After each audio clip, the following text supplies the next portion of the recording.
शकुंतला एक सुंदर युवती थी। उसे कण्व ऋषि ने गोद लिया था।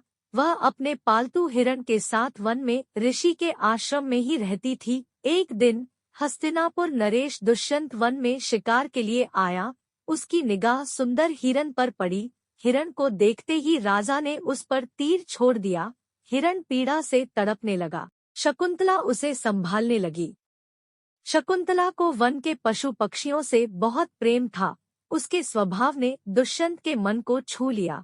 उसने शकुंतला से अपनी क्रूरता के लिए क्षमा मांगी। शकुंतला ने उसे क्षमा कर दिया, लेकिन उससे कहा कि वह कुछ दिन वन में रहकर घायल हिरण की देखभाल करे। शकुंतला और दुष्यंत एक दूसरे से प्यार करने लगे। दुष्यंत ने शकुंतला से विवाह कर लिया और उसे अपना नाम लिखी एक अंगूठी भेंट की। कुछ दिनों बाद राजा अपने राज्य लौट गया, लेकिन शकुंतला को उसने वचन दिया कि वह जल्द ही लौट कर आएगा और अपने साथ शकुंतला को भी ले जाएगा। एक दिन दुर्वासा ऋषि शकुंतला के आश्रम में आए। उन्होंने द्वार से ही बार बार पानी मांगा, लेकिन अपने पति के बारे में सोचने में मगन शकुंतला ने उन पर ध्यान नहीं दिया। दुर्वासा ने बहुत अपमान महसूस किया। वह बहुत क्रोधित हुए। उसने तुरंत शकुंतला को श्राप दे दिया कि वह जिसके बारे में सोच रही है वही उसे भूल जाएगा। जब शकुंतला ने यह श्राप सुना तो वह भयभीत हो गई। वह दुर्वासा से क्षमा मांगने लगी। ऋषि ने कहा कि वे अपने श्राप वापस नहीं ले सकते, लेकिन उसमें कुछ बदलाव जरूर कर सकते हैं। इतना कहकर वे बोले कि जब वह उसकी दी हुई कोई भेंट उसे दिखाएगी तो उसे सब याद आ जाएगा। श्राप के असर से दुष्यंत शकुंतला को भूल गया।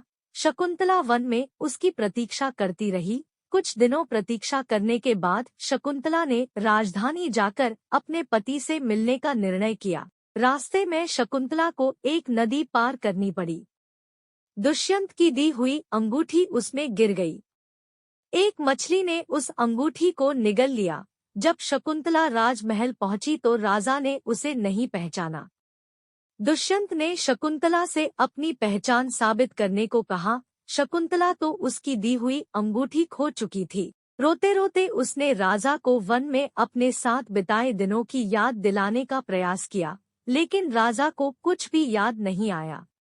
निराश होकर शकुंतला राजमहल से निकल आई। ग्लानि के कारण वह अपने पिता के आश्रम में नहीं लौटी। वह वन में ही किसी अन्य स्थान पर रहने लगी। वहीं पर उसने एक बच्चे को जन्म दिया। बच्चे का नाम उसने भारत रखा। भारत बहुत वीर बालक था। वह वन में पशु पक्षियों के साथ खेलकूद कर बड़ा होने लगा। एक दिन एक मछुआरा एक अंगूठी लेकर राजमहल आया। उसने राजा को बताया कि उसे वह अंगूठी एक मछली के पेट में से मिली है। अंगूठी पर राजा का नाम लिखा देखकर वह उसे राजा के पास ले आया था। जब राजा ने वह अंगूठी देखी तो दुर्वासा ऋषि का श्राप मुक्त हो गया। राजा को शकुंतला की याद आ गई। वह तुरंत शकुंतला को लेने वन की ओर चल दिया, लेकिन वह उसे वन में नहीं मिली। निराश होकर वह राजमहल लौट आया। कुछ और वर्ष बीत गए। राजा एक बार फिर उसी वन में शिकार करने गया। इस बार उसे वन में एक सुंदर बालक मिला जो शेर के बच्चे के साथ खेल रहा था। वह निडर बालक उस शावक का मुंह खोलकर कह रहा था, अरे वनराज, अपना मुंह थोड़ा और खोलो, मुझे तुम्हारे दांत गिनने हैं। राजा उस बालक के पास गया और उसके माता पिता के बारे में पूछने लगा। बालक ने उसे बताया कि वह राजा दुष्यंत और शकुंतला का पुत्र है।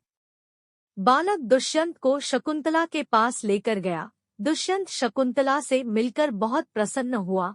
वह दोनों को हस्तिनापुर में ले आया। वह सभी वहां खुशी खुशी रहने लगे और भारत बड़ा होकर महान राजा बना।